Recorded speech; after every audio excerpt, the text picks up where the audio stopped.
And then Billy said, "Good crowd last night, and tonight is an announced sellout." Yeah, like right before I went live, they had one ticket left, and it's probably gone by now. And general admission had been sold out for a while, so it would not shock me to see them open up more seats, like heading into it for walk-ups. But so last night, so according to my source, Dobby the Brain Heaton, longtime Patreon subscriber, he's a day one guy, and he'll probably end up popping in the chat at some point. Last night, they had over 800 people there and in the 2300 arena. That's pretty good. Well, tonight he's saying that they're probably going to have about 1,000, which I don't know what capacity is. I don't know what the fire code is. But that's pretty damn good. Sorry, swig of coffee. So that's pretty good, especially coming off of those horrendous Cincinnati tapings where it was legit like 190 people at a bar. And those 190 people would have rather been doing anything else. They did not want to be there. They were sitting on their hands the entire time. It was it was a pretty rough month of television for it was a pretty rough month of television for Impact, and it kind of always happens that way. Where like now they're getting some notoriety and they're getting a little bit of buzz coming off of the Jordan Grace NXT stuff, and then you're an NXT fan, and you're watching the show, and like the arena looks beautiful, and the fans are crazy. They love the product. You got all these big screens, the lighting is perfect, and all this and that, and the fans are just insane, popping for everything, popping for TNA. And then you switch over to Impact, and there are 190 people and sitting in the dark on their hands, playing on their phones, not giving a shit about what's happening in the ring. And it's like, if you're an NXT fan and you're coming over to watch that, it's like, why would you stick around? Like, why would you want to watch that? It's like, look, I got better. I got to like Impact has better wrestling. Like TNA has better wrestling and they have better wrestlers, but NXT absolutely has the better crowds and they have the better fans. They do. I know it's going to insult some of the fans in here, but they absolutely do, because their fans actually care about their product. TNA fans go there outside of a few hardcores that are always trying to start chants. TNA fans show up and they're just like chilling. They're just, it's like another thing to do that night. They don't make the same kind of noise, right? Now, Against All Odds was awesome. That crowd was awesome. But then the TV taping crowd, they were in Chicago. They were pretty good, but it's not anything like you're gonna get on the NXT show. Those people are like, they worship those people. It's wild how much they love that show. And I can't stand NXT, to be honest with you. I can't sit through it.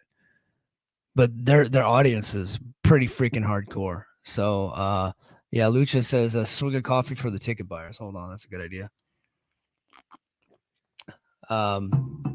So yeah, they had 1,200 at Against All Odds. I didn't really get a count for the TV tapings in Cicero, and I'd like to know, because it looked like it was pretty full, but it clearly wasn't at capacity like they were the night before. So, and they never announced. I don't think they announced the sellout at any point. And they were giving away free tickets at Against All Odds for the TV tapings, but it looked like a pretty decent house for the TV taping too.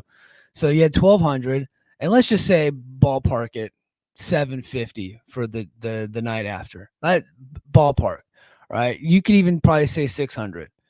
And then you got over 800, and probably like Billy's saying capacity is 900 depending on the configuration. So let's say 800 last night, 900 tonight. That's pretty good for TNA.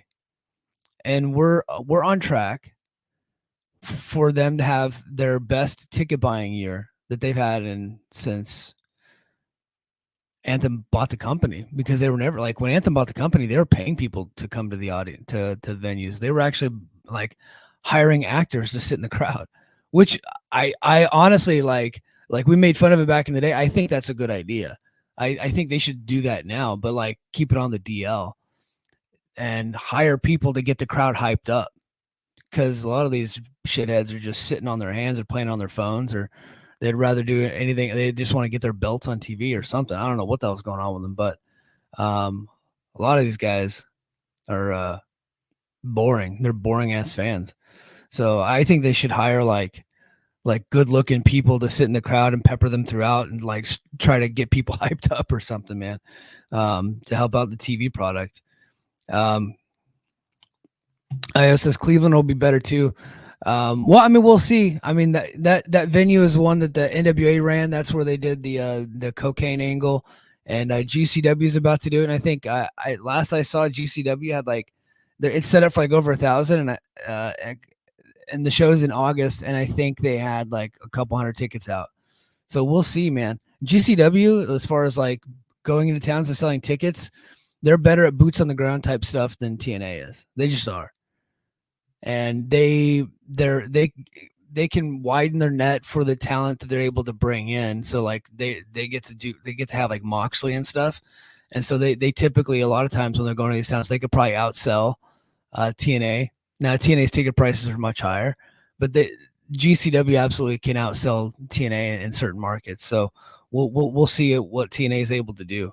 Lucha says South Carolina will be live. I promise you. You better, bro.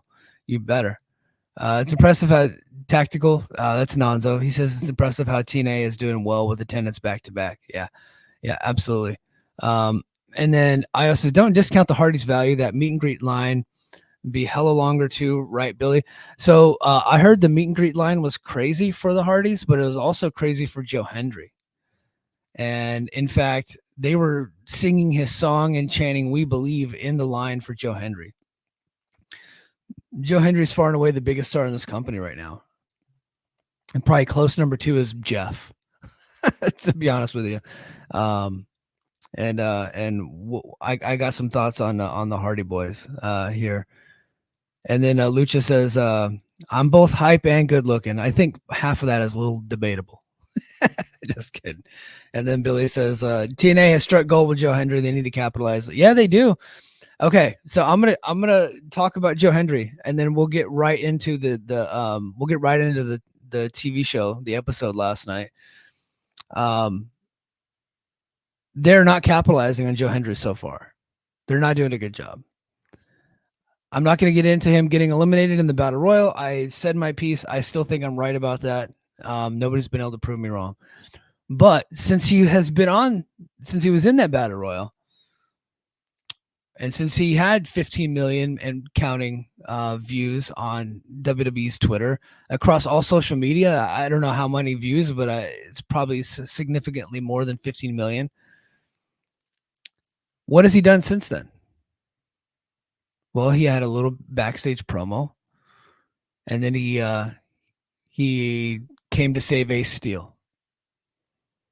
Didn't done anything. He didn't have a match last night. We haven't seen him since. Like I don't even think we saw him last night. Now he's obviously going to be on the show next week. He'd probably be in the main event. And from what I hear, that was a really good match. It was a heated match, and he was super over.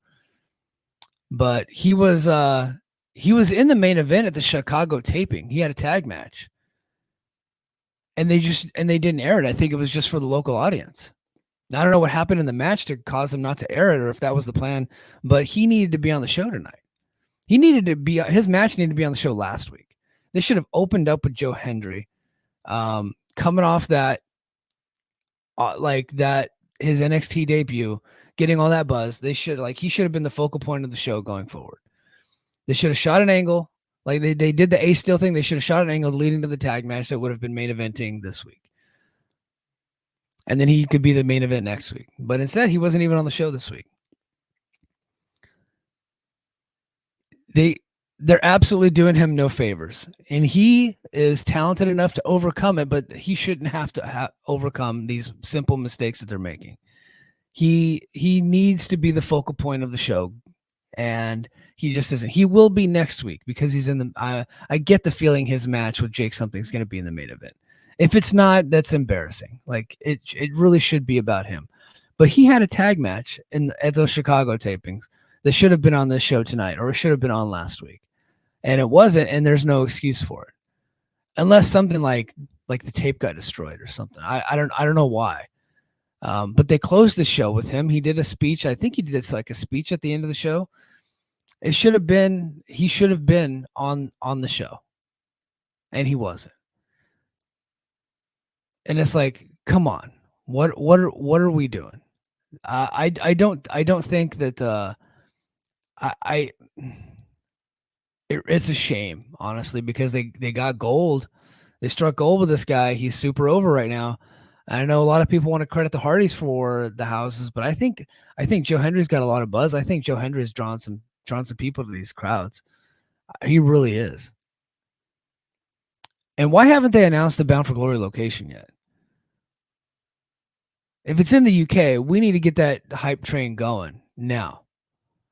Especially if Joe Hendry, man, I'm not confident that they're gonna be able to keep up this momentum for Hendry.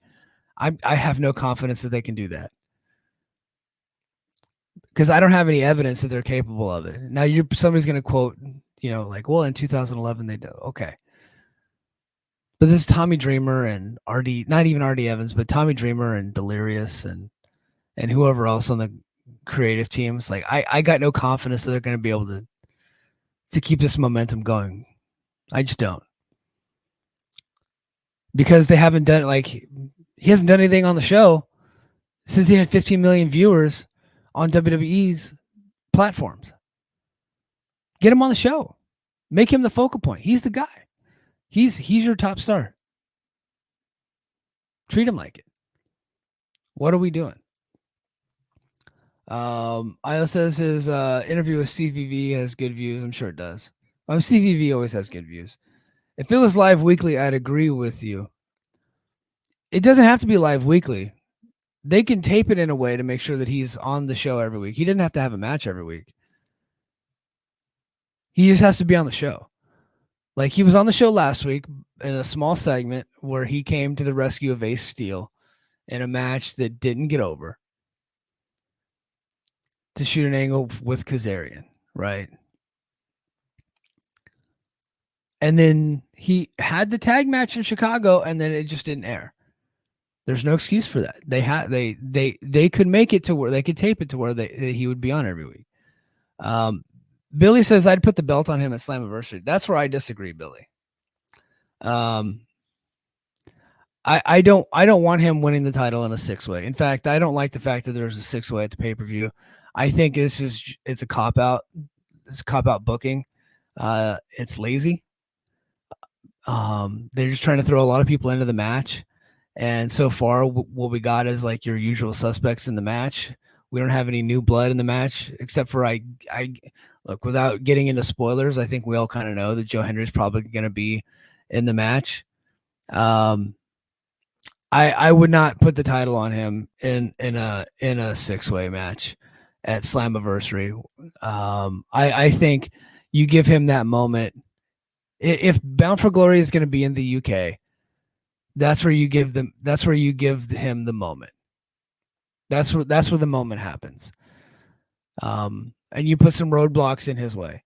I would not put him in the 6-way at Slammiversary because he's not winning it.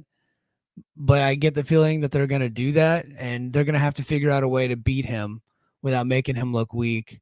And the only way to do that and to build heat is to do some type of screwy thing. Not Montreal. Don't do Montreal. But Kazarian is going to have to fuck him over in the match.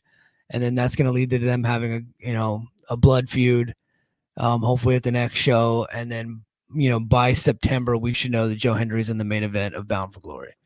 Right. I think that's where they're going to go with it. I wish they were doing